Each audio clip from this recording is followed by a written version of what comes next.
لڑائیاں ہوتی ہیں اور جنگیں ہوتی ہیں، تو اللہ محمد کو کیا دے گا؟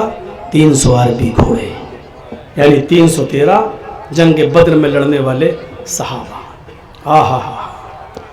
آخری چیز اس منتر کی، سہسترا دشگونامہ 10,000 گائے دے گا۔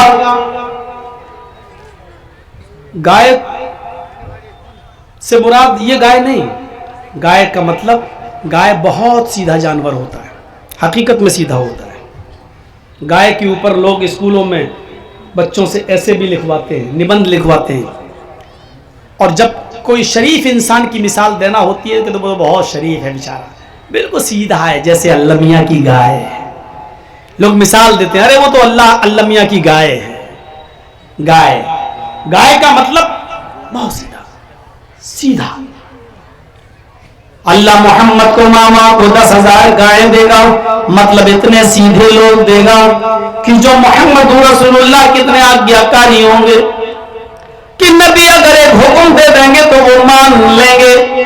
جب محمد رسول اللہ نے مکہ فتح کیا تو آپ کو معلوم ہوگا جب مکے میں داخل ہوئے تو آپ کے ساتھ 10,000 صحابہ کرام کی ایک تعداد تھی۔